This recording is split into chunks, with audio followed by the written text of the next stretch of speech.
up, guys? So, continuing my coverage of the 78th Venice Film Festival, today's film that I'm going to be discussing is the one that you've all been waiting for, one of the big ticket items in the lineup. It's, of course, Denis Villeneuve's sci-fi epic, Dune. Expectations for this film were so high. Like, people have tried to adapt Frank Herbert's novel before into movies and TV series with varying degrees of success. It's just one of those stories which seems so incredibly vast that it seems very hard to make an adaptation of. But if there was a man for the job, it would be Denis Villeneuve. The man's CV speaks for itself. He's made such sci-fi gems as Arrival and Blade Runner 2049, and I am beyond thrilled to reveal that Denis Villeneuve's Dune, part 1 of 2, is spectacular. This is cinema. It's movies like this which is why I do what I do. I love to get lost in a story, and I lost myself in Dune. Before we go any further, if you want to stay up to date with all my Venice Film Festival coverage, be sure to click that subscribe button. Also help support my channel by hitting that like button or leaving a comment in the comment section down below. And if you want all my reactions and updates from the Venice Film Festival, be sure to follow me on Twitter and Instagram. Those links in the video description down below. I'm gonna come out and say that this was actually my first introduction to Dune ever. I hadn't read the book, seen any of the previous adaptations. I had the benefit of not knowing what the story was about. I also couldn't compare it to anything else, so I went into this film with a blank slate. And what Denis Villeneuve has done is that he's managed to take this huge epic story and make it accessible to audiences unfamiliar with the source material. I was concerned going into this film that I might struggle to keep up with everything, and yes, there is a lot of exposition, but it's super digestible and easy to follow. So if I could keep up with it, then anybody can. Dune is set in the future, naturally. The year is 10,191. Duke Leto Atreides of Chalden, playing this film by Oscar Isaac, is tasked by the Emperor with the stewardship of the deadly desert planet Arrakis, which is also known as Dune. Arrakis is home to the most valuable resource in the universe, known as spice.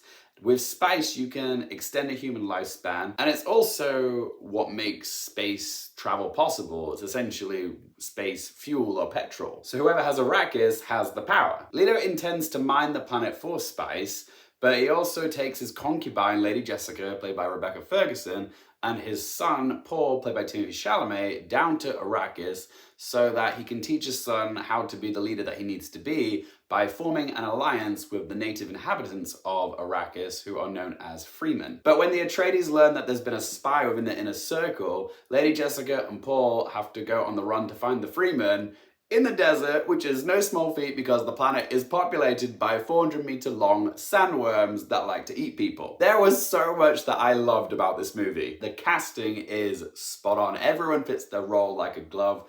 You guys all know that I love me some Timothée Chalamet. I think he is great as Paul.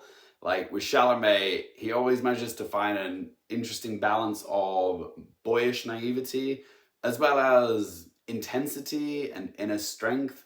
Like, really, Dune Part 1 is only half the story, and already Chalamet has a lot to work with in this film. There's a lot of juicy character development here. While we know he's got gifts, he hasn't mastered them yet, so there's still a lot of room for improvement. Let's see, who else did I love? Rebecca Ferguson, Oscar Isaac, Josh Brolin, Sharon Duncan-Brewster. Also, Jason Momoa as Duncan. I know some people were concerned that he was just going to be, like, playing himself, but he made me care about him as Duncan, so kudos for him. Oh, and Stellan Skarsgård as Baron Harkonnen.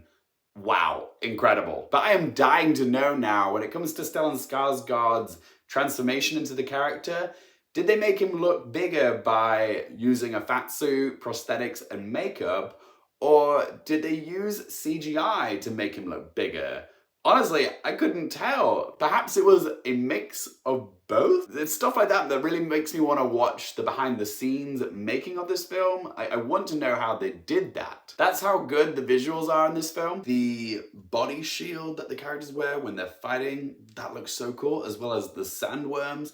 Also the way that sand moves in this film as well. It all looks so stupendously good. But while we're on the subject of visuals and the aesthetic of this film, every single department hits the bullseye. Patrice Vermette's production design, Bob Morgan and Jacqueline West's costume design, and Greg Fraser's cinematography are all worthy of Oscar nominations because this film is so gorgeous to behold. Also, I didn't get to see this in IMAX, and I really wish that I had because of the sheer size and scale of some of Denis Villeneuve's shots. They are just jaw-droppingly beautiful. I can't stress this enough, go see this film in a cinema.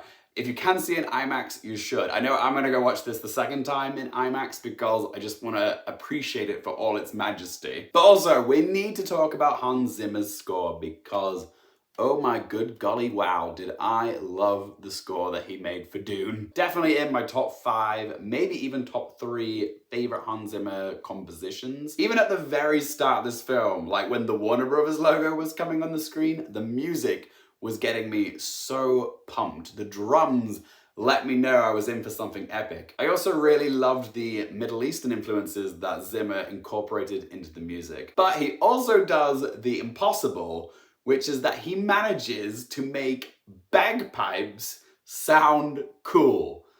Bloody bagpipes! For that alone, he deserves the Oscar. I loved Hans Zimmer's score so much that I actually stayed through the entire closing credits just so I could bask in the music a little bit longer. That's how much I loved the music. Oh my god, guys, I can feel myself getting so tired now. Apologies if I sound like an incoherent mess. I'm just gonna plod along with the review.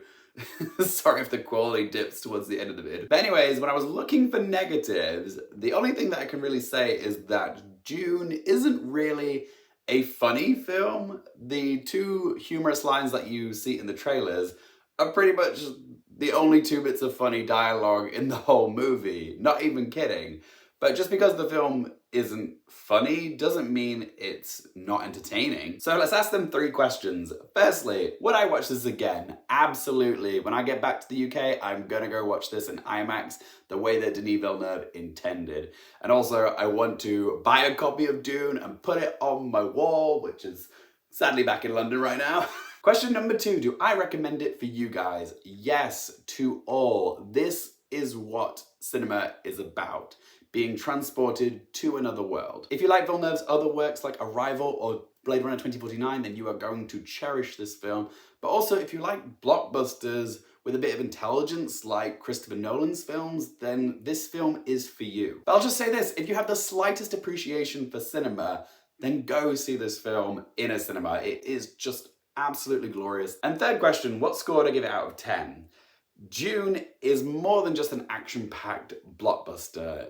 It's a piece of art made by an artist with integrity. I really love this film. It did not disappoint. So I'm going to give Denis Villeneuve's Dune a score of 10 out of 10.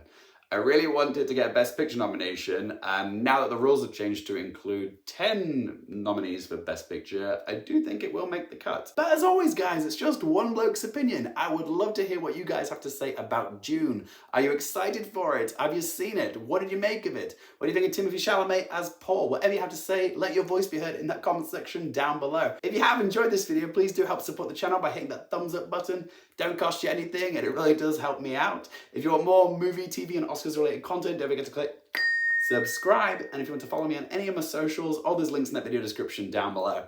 And as always, guys, thank you so much for watching. For more things related to movies, TV, and popcorn culture, I'm Luke Airfield, and I'll see you next time.